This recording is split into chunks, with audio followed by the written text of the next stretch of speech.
సమస్య వచ్చినప్పుడు నేను బాబాకి చెప్పేశాను. బాబా చూసుకుంటారు అనంటే, ఇప్పుడు నేను చెప్పినట్టు ఆరోగ్య సమస్యలు, ధన సమస్యలు, ఆ తర్వాత సంబంధాల ద్వారా సమస్యలున్నప్పుడు బాబాకి చెప్తే, బాబా జ్ఞానము, శక్తి ఇస్తాడంతే.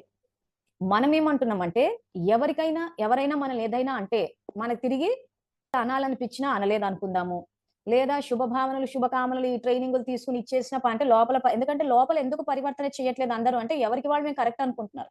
ఎవరికి వాళ్ళు మేము కరెక్ట్ అనుకోవడం వల్ల ఏమైపోయిందంటే, అవతలోళ్ళది తప్పు కాబట్టి లోపల సంస్కారం చెక్ చేసుకోకుండా పైన నుంచి వరదానాలు ఇచ్చేసి వాళ్ళు మారట్లేదు, మారట్లేదు అని చూస్తున్నారు. వరదానాలు ఇచ్చాను. కాసేపు అలా ఇచ్చినప్పుడు సపోజ్ అవతల వాళ్ళు సైలెంట్ ఉన్నారనుకో, అబ్బా! మారిపోయారు, మారిపోయారు. ఇవ్వగానే తేడా తెలిసిపోయింది. ఎంతో కొంత వచ్చిందంటారు. ఆ తర్వాత వీళ్ళలో లోపల సంస్కారాలు మారలేదు కాబట్టి, అవే తరంగాలు పోతుంటే మళ్ళీ ఎక్కడో చోట పికప్ అయితది ఆ బిహేవియర్. అరే! మొన్నే ఇచ్చాను మళ్ళీ చూస్తే మళ్ళీ మొదటికొచ్చేసింది అనేసి ఏమైపోతుందంటే అలజడిలోకెళ్ళిపోతున్నారు. నేను బాబాకి చెప్పేసాను. బాబా ఏం చెయ్యట్లేదు.